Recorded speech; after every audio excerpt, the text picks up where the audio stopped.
Most South Africans think marriage makes you broke. Lobola, expensive. Black tax, crippling. Divorce, financial suicide. But what if I told you marriage could actually be the biggest wealth move you'll ever make in South Africa? No, seriously, if you do it right, marriage is more powerful than a side hustle, more powerful than NSFAS, even more powerful than BEE, because while most people are chasing money individually, wealthy South Africans are quietly using marriage as a tool for economic acceleration. Here's how. Point 1. Dual income, one vision. When two people earn separately but spend together, magic happens. It's called income pooling. Imagine this. You and your partner both earn 15,000 Rand per month. Together, that's 30,000 Rand. But if you live on only one salary and invest or build with the other, you now have capital to buy property, fund a business, or even start a trust. Rich people don't just marry for love. They marry to leverage economies of scale. And the real kicker? You don't need to be rich to do this. You just need shared goals. One household, one vision. Two incomes, zero waste. That's not romance. That's strategy. Poor couples share beds. Wealthy couples share spreadsheets. Marriage can shrink your lifestyle but double your net worth if you're aligned. You're not just saving money, you're creating velocity. Point 2. Asset builder, real trust. In South Africa, it's tough to qualify for things alone. A house bond, you need stable income. Business funding, you need proof of cash flow. But with a trusted spouse, you double your credibility. Most couples waste their 20s vibing in relationships with no structure. But if you're serious about building, marriage lets you co-sign for assets, get joint loans, build equity together, transfer ownership legally, even build a family trust that protects generational wealth. The only catch? You need real trust and clear agreements. A prenup isn't anti-love, it's pro-clarity. Love without legal foresight is financial sabotage. You wouldn't go into business without a contract. Why go into marriage blind? Point 3. Tax and credit leverage. Here's what most South Africans don't know. SARS gives couples tax benefits, especially when one partner earns significantly less.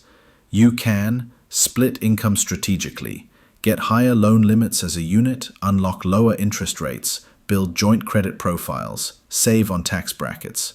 This isn't loophole stuff. It's legal. It's powerful. And rich couples have been doing it for decades. Poor couples complain about money. Rich couples engineer it because they understand marriage isn't just about love, it's about leverage. Point 4. Strategic marriage, not just romantic marriage. In South Africa, most people marry for vibes, not vision. We chase chemistry, not compatibility. But here's what the wealthy know. Marriage is the most powerful partnership you'll ever sign. A strategic marriage is like merging two empires. You don't just gain a partner. You gain leverage, networks, stability, and often access to new levels of opportunity. It's not about marrying a rich person. It's about marrying someone with a rich mindset. Someone who understands compound interest, long-term plays, and calculated risks. Look around you. Political dynasties, business moguls, landowners. Their marriages are not random. They're alliances. Patrice Motsepe didn't just build wealth alone. His wife, Precious, is a powerhouse in her own right. That's not coincidence. That's alignment. If you marry someone with no plan, you inherit their chaos. If you marry someone with a strategy, you inherit their structure. You inherit their clarity, their discipline, their ability to delay gratification and stay focused on a bigger mission. Romantic love is not enough in this economy. You need a builder, a planner, a protector of the legacy. Strategic marriages aren't built on, you complete me. They're built on, we're building something no one in our families ever had. Point 5. Rich people marry economically, not emotionally. The poor marry for love. The middle class marry for looks. But the wealthy, they marry for mission.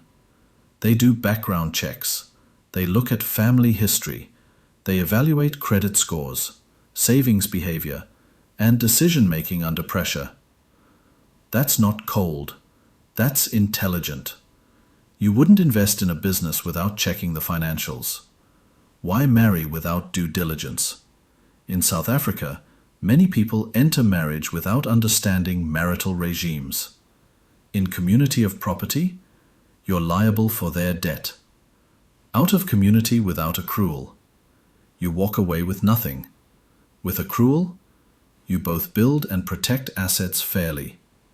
Rich couples choose their marital contract like they choose business terms, with legal advice and precision. Meanwhile, broke couples skip the legal talk and dive into Instagram proposals.